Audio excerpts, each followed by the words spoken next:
Hello everyone. दोस्तों, आप हर रोज़ हमारे साथ जुड़ते हैं डेली करंट अफेयर के लिए, लेकिन बहुत सारे ऐसे विद्यार्थी हैं जिन्होंने अभी करंट अफेयर पढ़ना शुरू ही किया है। चाहे वो अपकमिंग एग्ज़ाम्स हों, जैसे नायब तहसीलदार का एग्ज़ाम, ऐसी बहुत सारे चांसेस लग रहे हैं कि बड़ी जल्दी इसकी नोटिफिकेशन आ जाएगी, या फिर दोस्तों पटवारी का एग्ज़ाम हो, या फिर इससे हटकर जहाँ पर हम मल्टी स्टेटमेंट वाले क्वेश्चंस देखते हैं, एचएएस जैसा एग्ज़ाम। तो इनके लिए हम करंट अफेयर की तैयारी करें कैसे? बहुत सारे बच्चों के मन में ये सवाल ज़रूर जो है वो आता होगा। तो यहाँ पर मैं सबसे पहले तो आपको बताना चाहूँगा कि भाई जो करंट अफेयर है दोस्तों, ये कोई T20 का गेम नहीं है जो आप अपने क्लास, अपने जो एग्ज़ाम से, अगर मैं कहूँ एग्ज़ाम से अगर आप सोचें कि 7 दिन पहले या जो है भाई 14 दिन पहले, या मैं कहूँगा 20 दिन पहले आपने पढ़ना शुरू किया और आपको वो याद हो गए।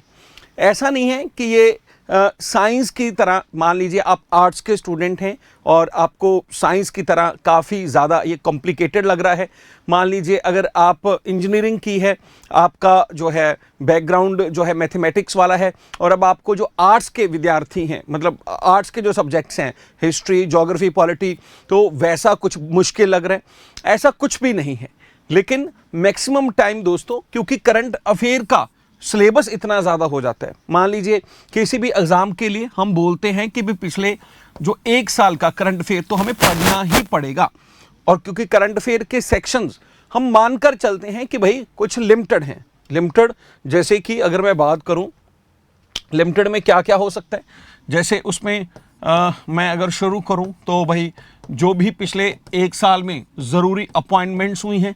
जो भी पिछले 1 साल में ज़रूरी समिट्स हुई हैं, मीटिंग्स हैं, नेशनल या इंटरनेशनल, या फिर पिछले 1 साल में जितनी भी नेशनल न्यूज़ हैं, या फिर पिछले 1 साल में जितना भी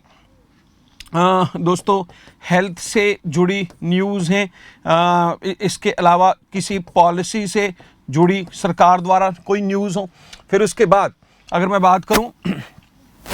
इसके अलावा कोई इम्पॉर्टेंट जो है वो अवार्ड हो। फिर दोस्तों इम्पॉर्टेंट अवार्ड के अलावा person in news, person news कई तरह से हो सकते हैं, जैसे अपॉइंटमेंट उनमें से एक रीज़न है। जैसे मान लीजिए किसी का ओब्यूटरी हो गया, ठीक है, तो मतलब वो भी चर्चा में आ जाता है। जैसे रिसेंटली सत्यपाल मलिक है, या जो हमारे फौजा सिंह थे, मतलब किसी भी वजह से जो पर्सन इन न्यूज़ है, या फिर भाई उसकी किसी इन्वेंशन की वजह से, किसी खोज की वजह से, तो मतलब कोई भी रीज़न जो है वो हो सकता है, तो पर्सन इन न्यूज़ है। या फिर कोई जगह, प्लेस इन न्यूज़, जैसे अगर हमने अभी देखा था कि भाई जो ट्रंप और पुतिन की मीटिंग थी अलास्का में, जिस स्पेसिफिक जगह पर हुई थी,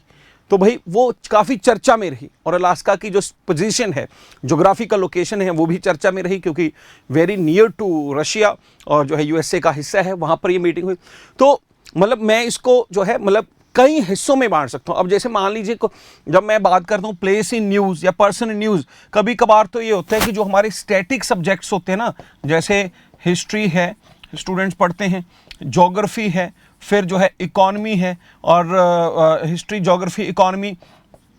पॉलिटी है, तो कई बार तो इनके भी बहुत सारा हिस्सा करंट अफेयर से आने को दिख जाता है। स्पेशली इकॉनमी की बात करूं तो इकॉनमी तो जो है आजकल जो स्टैटिक पार्ट है उसके बजाय जो करंट में चीज़, जैसे मान लीजिए अभी कुछ दिन पहले लैंड पुलिंग का मसला काफ़ी ज़्यादा जो है अग्रेसिव था। अभी गवर्नमेंट जीएसटी के बारे में बात कर रही है, तो भाई उसमें कई सारे रिफॉर्म आ सकते हैं। तो जो इवन हम हर रोज़ देखते हैं, मतलब हर 2 महीने बाद देखते हैं, मॉनेटरी पॉलिसी का रेगुलेशन एमपीसी द्वारा किया जाता है, तो भाई उससे क्या इम्पैक्ट पड़ेगा इन्फ्लेशन को लेकर, बजट को लेकर, बेस ईयर्स को लेकर। तो मतलब बहुत कुछ जो है इकॉनमी का पेपर में हमें करंट वाला हिस्सा ही देखने को मिलता है। तो उस कॉन्टेक्स्ट में हमें जो है ये सब कुछ जब हम इनको पढ़ते हैं और इनको याद भी करना है, इनको सिर्फ समझना नहीं, याद भी करना है, तो काफ़ी ज़्यादा जो है हमारा याद करने वाला पोर्शन भी है, जिसको हमें जस्ट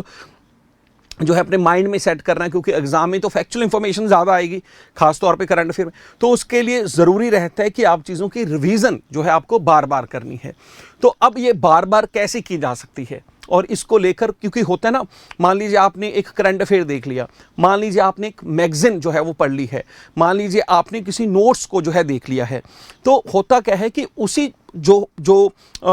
एंगल को, मतलब उसी वीडियो को, उसी मैगजीन को, उसी नोट्स को दोबारा पढ़ना या 3-4 बार पढ़ना बड़ा मुश्किल है। तो मैं तो ये कहूँगा, क्योंकि होता क्या है, आजकल टेक्नोलॉजी का ज़माना है, तो भाई आपको बहुत सारे सोर्सेज मिल जाते हैं। जैसे डेली करंट अफेयर्स हैं, हर रोज़ करंट अफेयर्स आते हैं, ठीक है। फिर उसके अलावा जो है आपको वीकली करंट अफेयर जो है आजकल ऑनलाइन यूट्यूब चैनल्स के ऊपर ईजिली अवेलेबल मिल जाता है, वीकली करंट अफेयर्स। फिर उसके बाद आपको मंथली जो है करंट अफेयर्स जो हैं वो मिल जाते हैं। फिर आपको मैगजीन्स मिल जाती हैं भाई आजकल, मतलब बहुत सारे चैनल्स हैं, वो पेड भी बेचते हैं, लेकिन फ्री वाले, जैसे हम ऑलरेडी फ्री ऑफ कॉस्ट जो है कंटेंट प्रोवाइड करते हैं बच्चों को, ठीक है, मंथली मैगजीन का। इसके अलावा जो है आपको पूरे का पूरा मंथली, मैं आपको बता दूं, मंथली भी और मंथली के साथ साथ वीकली भी आजकल सारे करंट अफेयर वन लाइनर्स की फॉर्म में भी मिल जाते हैं। और 1-2 सोर्स तो मैंने ऐसा देखा कि जहाँ पर न्यूज़पेपर स्पेसिफिक, जैसे ज़्यादातर द हिंदू को बड़ा प्रमोट किया जाता है, जैसे इंडियन एक्सप्रेस को बड़ा प्रमोट किया जाता है, तो उनके जुड़े हुए जो करंट अफेयर हैं तो उनको भी वन लाइनर की फॉर्म में प्रेजेंट कर देती हैं बहुत सारी वेबसाइट। तो मतलब अगर आप सभी को मतलब बोरियत भी नहीं होगी और डेफिनेटली आप जो है अलग अलग तरीके से पढ़ पाएंगे, तो हो सकता है कुछ और नई न्यूज़ भी आपको देखने को मिल जाए। और भाई अगर आप सभी को एक एक बार कर भी लेंगे तो लास्ट में जो है भाई अगर आप MCQs की फॉर्म में उनको पढ़ लें या सॉर्ट आउट कर लें, आजकल बहुत सारे टेलीग्राम चैनल्स के ऊपर डेली टेस्ट आते हैं, भैया आपको डेली 20, 25, 30 जो है करंट अफेयर टेस्ट की फॉर्म में पूछ लिया और आप उस तरीके से जो है उसको कर लेते हैं, तो इसका जो है मतलब आपको जो है फिर लास्ट में जाकर कोई प्रेशर नहीं रहेगा, लास्ट में जाकर आपके में हड़बड़ाहट नहीं होगी। क्योंकि होता क्या है ना कि हम कहते हैं कि लास्ट में ना टाइम हमेशा कम ही रहता है। लास्ट में जाकर हम कहें कि भाई मेरा हिस्ट्री में मेरा जो है पोस्ट मौर्यंस रह गया, या मेरा पोस्ट गुप्ता रह गया, ठीक है, या फिर मेरा तो जो है यूरोपियन इन्वेजन रह गया, या फिर पॉलिटी में मेरा तो अभी तक जो है स्टैचुरीज बॉडी पड़ी हुई हैं, मैंने तो अभी तक आर्टिकल्स जो हैं पढ़ तो लिए हैं, याद नहीं किए हैं। तो ये सारा कुछ, ठीक है, जैसे इकोनॉमी या साइंस जिसकी भी अगर हम बात करें, तो दोस्तों ज़्यादातर हम देखते हैं कि भाई वही विद्यार्थी ज़्यादा उत्तीर्ण कर पाते हैं परीक्षाएं जो रिवीजन में, ना कि रट्टाफिकेशन में जो है वो बिलीव करते हैं। क्योंकि लास्ट में जाकर मुझे पता है आपको क्वांट भी करना है, आपको रीजनिंग भी करना है, चाहे अगर आप सिविल परीक्षाएं की बात करें तो वहाँ पर CSAT के पर्पस से, और दूसरे एग्जाम में तो आपको पता है कि जो एक एग्ज़ाम होगा पटवारी हाई कोर्ट में, वहाँ पर तो एक ही एग्ज़ाम में सब कुछ आ जाता है, क्वांट भी, रीजनिंग भी, कंप्यूटर्स भी, GK भी, सब कुछ आ जाता है। तो हम यहाँ पर ये देखते हैं कि आपको जो है रिवीजन जो है वो बड़ा महत्वपूर्ण है, और रिवीजन जब तक नहीं हो पाएगी तब तक आप जो है इनको मन में नहीं बसा पाओगे। मन में बसाने का मतलब है कि अगर आप इनको हर रोज़, वीकली, मंथली और अलग अलग फॉर्म में देखोगे, तो मैं आपको श्योर करता हूं कि इवन अगर कुछ ऐसे करंट अफेयर होंगे जो अगर आप नहीं भी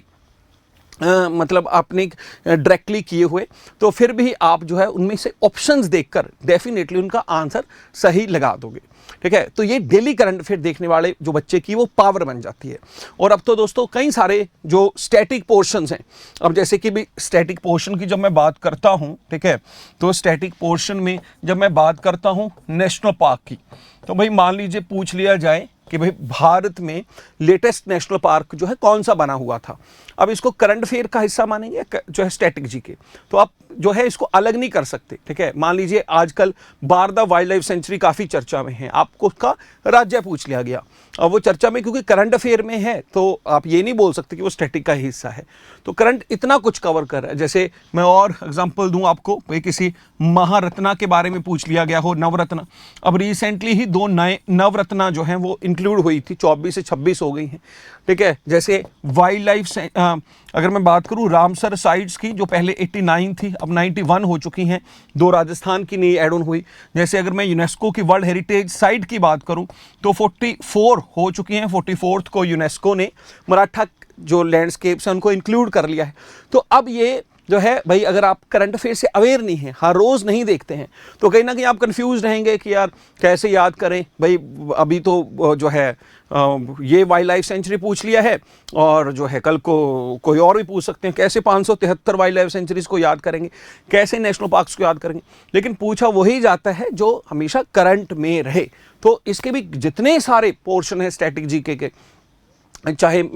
ये तो मैंने कुछ ही लिखे हैं, चाहे मान लीजिए कोई इंपॉर्टेंट डेज है, ठीक है, चाहे मान लीजिए कोई इंपॉर्टेंट समाधि की बात है, या फिर इंपॉर्टेंट बर्थडे की बात हो रही है, ठीक है, चाहे इंपॉर्टेंट कोई निक नेम्स की बात हो रही है, ठीक है, तो चाहे इंपॉर्टेंट किसी रिवर की बात हो रही है, चाहे इंपॉर्टेंट किसी सिटी के बारे में पूछा जा रहा है, चाहे इंपॉर्टेंट किसी बाउंड्री लाइन के बारे में बात हो रही है, चाहे इंपॉर्टेंट जो है रेलवे लाइन के बारे में किसी का पूछा जा रहा है, आपको जो है नेशनल वाटरवेज के बारे में पूछा जा रहा है, तो वो कहीं ना कहीं करंट अफेयर से जुड़ा हुआ आपको ज़रूर मिलेगा। तो इसलिए डेली करंट अफेयर इसलिए बहुत ज़्यादा इंपॉर्टेंट है। तो डेली ज़रूर देखें। हम भी जो है सक्सेस ट्री हिमाचल पर हर रोज़ सुबह 9:30 बजे हमारा माफ़ कीजिए 10:15 पर जो है 10:15 AM पर जो है हर रोज़ हमारा करंट अफेयर होता है। इसको ज़रूर देखें। और इसके अलावा मंथली जो है हमारे वीकली सेशंस भी जो है वो चलते रहते हैं। तो डेफिनेटली इनको आपको जो है देखना है। और अगर आपको कोई किसी तरह का डाउट हो तो भाई मुझे आप कमेंट बॉक्स में बोल सकते हो। Thank you so much.